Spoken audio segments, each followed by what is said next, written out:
Bizim şu anda 1642 civarında özel sektörle birlikte kurumumuzun varlığı var.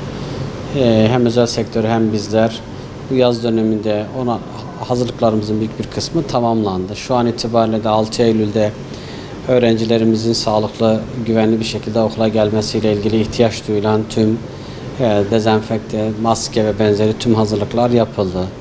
İl içi, iller arası özür grubu gibi benzeri öğretmen atamaları da tamamlandı. Yönetici atamaları tamamlandı. Dolayısıyla öğretmen, personel, hijyen ve benzeri birçok alanda bütün çalışmalar aşağı yukarı tamamlandı.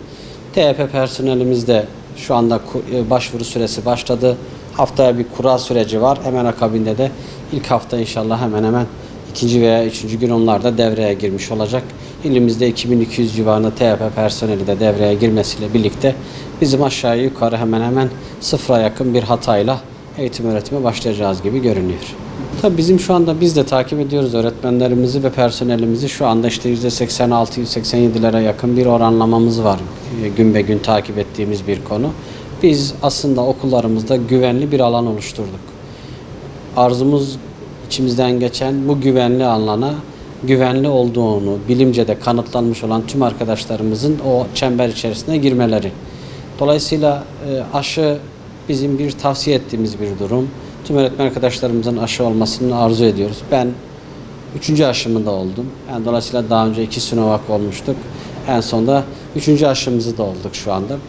Tabii biz sadece öğretmenlerimiz değil aslında. Aynı zamanda kantinciler, velilerimiz, servis şoförlerimiz, yani dolayısıyla okul bahçesinde bizimle irtibat içerisinde olacak herkesin aşılı olmasını arzu ediyoruz. Bu güvenlik ağını oluşturmak istiyoruz. Çocuklarımız bu bizim için çok önemli. Dolayısıyla çocuklarımızın bulunduğu ortamda aşı olmayan arkadaşlarımızın taşıyacağı risk hem çocuklarımız açısından hem kendileri açısından bunun sıkıntısını göze almak istemiyoruz. Bu yüzden de aslında öğretmenlerimize, servisçilerimize, kantincilerimize, hele hele de velilerimize aslında aşı olunması çağrısını bir kez daha burada yapmak istiyoruz ki biz aşı olalım, okullarımızda yüz yüze eğitime devam etsin.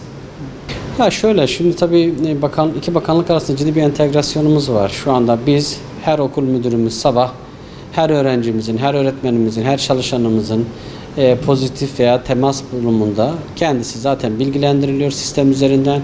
Kendisi de bu noktadaki personelimizi, öğretmenimizi okula girişiyle ilgili olası bir yanlışlık veya farklı bir durumda buna müdahale ediyor biliyoruz. Bu bilgi ağına sahibiz. O yüzden de aslında biz bu sürede maske, yani mesafe, aşı, olası temas pozisyonunu da dikkate alarak velilerimizin aşılı olması ve kendini korumalarını istiyoruz. Çünkü nihayetinde bu öğrencimizin olası bir temasta bu öğrencimizin temas süresince eğitim öğretimi yüz yüze yapmaktan uzak kalması da bir çocuğumuz için dezavantaj pozisyona gelecek. O yüzden kendi evlatlarımız için, kendi çocuklarımız için dahi olsa kendimizi muhafaza etmemiz, aşı olmamız, bu gibi işlere dikkat etmemiz lazım.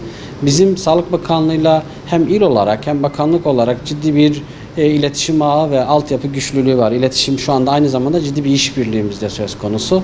Dolayısıyla biz onlardan aldığımız veriler, bize en azından bilim noktasındaki tavsiyelerle birlikte biz şu anda süreci yönetiyoruz. Süreç bilgi eksikliği ya da bilgiden kaynaklı olan bir hataya meyil verilecek herhangi bir açığı yok.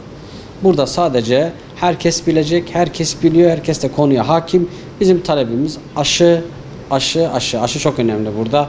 Hem velilerimiz hem çalışanlarımızın mutlaka aşı olmalarını arzusu içerisindeyiz. Şimdi bizim bir kere okul içerisinde velilerimiz zorunda olmadıkça biz velilerimizi okul bahçesinin içerisine almayacağız. Bunu aslında velilerimizin de bilmesine fayda var. Zorunlu hallerle ilgili biz velilerimizin HES kodlarıyla süreci kontrol altına aldıktan sonra içeri alacağız. Okul bahçesi içerisinde bulunan öğrencimiz, öğretmenimiz, tüm çalışanlarımızın tamamı okul bahçesi süresi içerisinde tamamında maskeliydi. Aslında bunlar servis süresinde geri kalan sürede de maskeli olmasını çok arzu ediyoruz. Biz aşı ve maske ile birlikte teması da minimize ederek bir güvenlik ağını oluşturduk. Okul bizim açımızdan en güvenli yer olacak. Ve dolayısıyla bu güvenli yere aslında güvenli kişilerin girmesi arzusundayız. O yüzden herkesin kendini güvenli ve güven altına alabilmesi için aşı olmasına fayda vardır.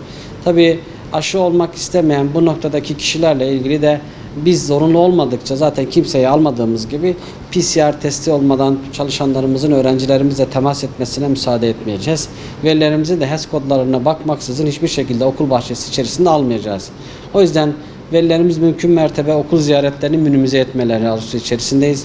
Aşı olmayanların aşı olmasını istiyoruz. Çalışanlarımızın hele mutlaka ve mutlaka aşı olması arzusundayız. Şöyle DYK'lar var zaten. DYK bu sene hem 8 hem 12'ler olacak ama bu sene aslında şu anda 5 gün tüm öğrencilerimizin okulda oluşuyla birlikte zaten tüm öğretmenlerimiz aynı sürecin içerisinde telafi de kendi içerisinde devam edecek. Yani bir öğretmenimiz bir öğrencimizin konuyla ilgili olan geçmişten kalan eksiği varsa tamamlayıp devamını sağlayacak. O yüzden aslında 2021-2022 eğitim öğretim yılını yüz yüze yaptığımız sürece aynı zamanda 2020 ve 2021'de eğer eksik kalmışsa bu noktaları da aynı zamanda sınıf içerisinde zaten tamamlayacak. Bizim İEP var, DYK var, diğer kurslarımız var.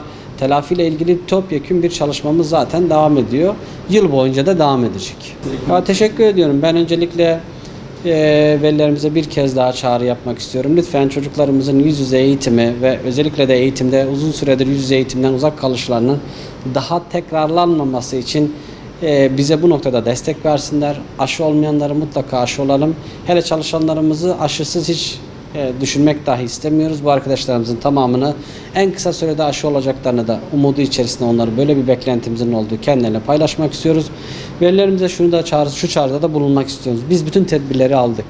İnşallah Adana olarak da Türkiye'nin diğer illerinde olduğu gibi aldığımız tedbirlerle çocuklarımız en güvenli yerde oldukları bilincinde olmalarını istiyoruz velilerimizin. Çünkü biz hijyen, maske, diğer süreçlerin tamamını kontrol altında tutuyoruz ve bana göre bizim çocuklarımız şu anda evde gittikleri yerlerden çok daha fazla güvenli bir yere geldikleri bilgisine sahip olmalarını istiyorum. Yani sitedeki bahçeden de, sokaktaki diğer yerlerden çok daha güvenliyiz. Bu noktada her şey öğretmenlerimizin, idarecilerimizin kontrol altında olduğunu bilsinler ve bu sürede de mümkün mertebe zorunlu olmadıkça okul ziyaretlerini kısıtlarlarsa seviniriz. Hepsine teşekkür ediyorum şimdiden yardımlarından dolayı da. Hepsi var olsun, sağ olsun diyelim.